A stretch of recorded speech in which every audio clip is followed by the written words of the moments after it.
ஷாப்பிங்ன்னு வெளியில போனாலே, அப்போதைக்கு நம்மளுக்கு வயிறுக்கு ஃபில்லிங்கா ஏதாவது சாப்பிடணும்னு தோணுச்சுனாலே, ஏதாவது சாட் ஐட்டம்ஸ் தான் வாங்கி சாப்பிடுவோம். அதில பானிபூரிக்கு அடுத்தது பாவ் பாஜி தான். நெறைய ஐட்டம்ஸ் நம்ம வீட்ல ரெடி பண்ண முடியாதுன்னு நெனச்சிட்டே இருப்போம். அப்படிலாம் இல்லவே இல்லங்க. சூப்பரா ரெடி பண்ணலாம். இன்னைக்கு பாவ் பாஜி மசாலா எப்படி ரெடி பண்றதுன்னு பார்க்கலாம் வாங்க. காய்கறி, தக்காளிய ஒரு குக்கர்ல ஆட் பண்ணிக்கோங்க. நான் என்னென்ன ஆட் பண்ணியிருக்கேன்னு அப்படியே நான் டிஸ்கிரிப்ஷன்ல குடுக்குறேன். உப்பு, மிளகாத்தூள், தண்ணி ஆட் பண்ணிட்டு, குக்கர்ல ஒரு 4லிருந்து 5 விசில் விட்டுக்கோங்க. பிரஷர் இறங்குனதுக்கு அப்புறமா நல்லா இந்த அளவுக்கு மேஷ் பண்ணி எடுத்து தனியா வச்சுக்கோங்க.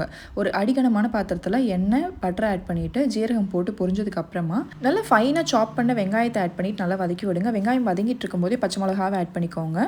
தேவையான அளவுக்கு உப்பு, குட்டி குட்டியாக கட் பண்ண கேப்சிகமும் ஆட் பண்ணிவிட்டு வதக்கி விட்டுட்டு மிளகாத்தூள், பாவ் பாஜி மசாலா ஆட் பண்ணிக்கலாம். பாவ் பாஜி மசாலா உங்களுக்கு எல்லா சூப்பர் மார்க்கெட்ஸ் அண்ட் ஆன்லைன்லேயும் கிடைக்கும். நான் இஞ்சி பூண்டு பேஸ்ட் முன்னாடி ஆட் பண்ண மறந்துட்டேன். நீங்கள் வெங்காயம் ஆட் பண்ணும்போது இஞ்சி பூண்டு பேஸ்ட் ஆட் பண்ணிவிட்டு மிக்ஸ் பண்ணி விட்டுட்டு அதுக்கப்புறமா நம்ம ரெடி பண்ணி வச்சிருந்த அந்த வெஜிடபிள் மிக்ஸையும் ஆட் பண்ணிவிட்டு கொஞ்சமாக தண்ணி ஆட் பண்ணி மறுபடியும் மூடி போட்டு வேக விட்டுருங்க. தண்ணி நிறைய ஆட் பண்ணாதீங்க.